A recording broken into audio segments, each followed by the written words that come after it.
And breaking now, a heavy police presence right next door to where a missing man lives. The coroner has been called to the 100 block of McMillan Street. 21-year-old UC student Brogan Dulle lives next door.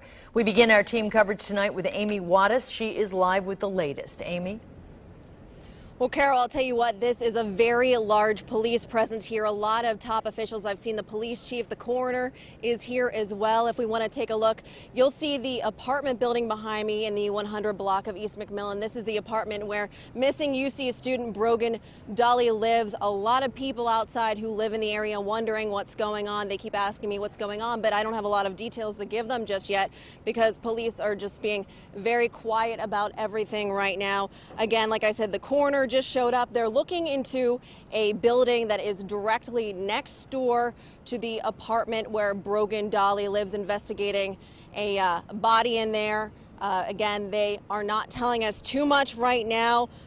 All we know right now is that this building is mostly vacant at times, and that's Jason Law, my colleague here. He actually spoke to some students who live next door to this building that police are looking into. So Jason, if you want to tell our viewers what they've told you. Yeah, and Amy, I don't think we can overemphasize enough just how close this home is. And it is a home, it's not an apartment building.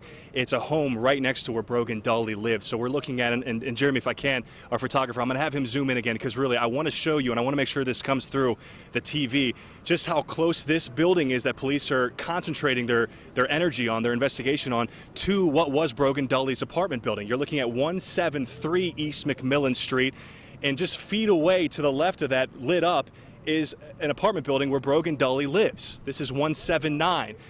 So a lot of people, police have not confirmed that this has anything to do with Brogan Dulle. They haven't said anything, but obviously a lot of people here already kind of drawing that connection that this is so close to where Brogan Dulle was just 8 days ago, where he was last seen going up and down. It was May 18th, the morning, Sunday morning, where he was going up and down. He was caught on surveillance video walking, looking for his cell phone that morning, and that was really the last time his friends and family saw him, was on that surveillance video just a short distance away from here.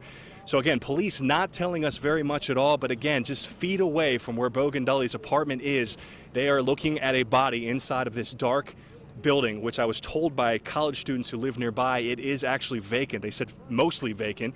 They said it's mostly dark all of the time. So we don't know if, who owns it at this point. It's just too early. We don't know if anybody, there are squatters in there. We just have no idea at this point. They did tell me, these college students who live nearby did tell me that they saw a heavy police presence show up.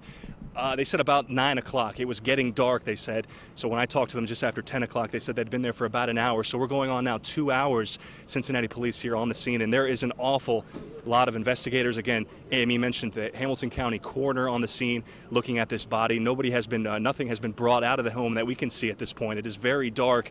But one thing to note also, that neighbors said, again, the building was vacant. It's lit up right now because investigators are in there and they have lights, and certainly they want to lighten up the place so you can see, because it is pitch black. Brogan's apartment building well lit.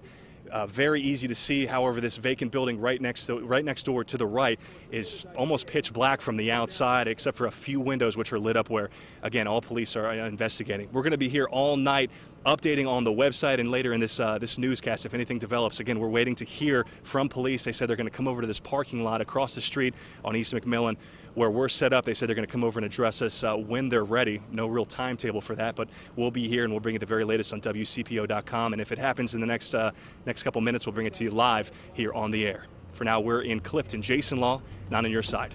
All right, Jason, thanks. We'll keep an ear out. Brogan Dulle is 21, but a staggering number of kids younger than he are missing in Ohio. 2013 report from the Attorney General found that 18,000 were reported missing last year. It also found that 17,000 of those children reported missing were teenagers. The report also says 51 attempted child kidnappings happened in 2013.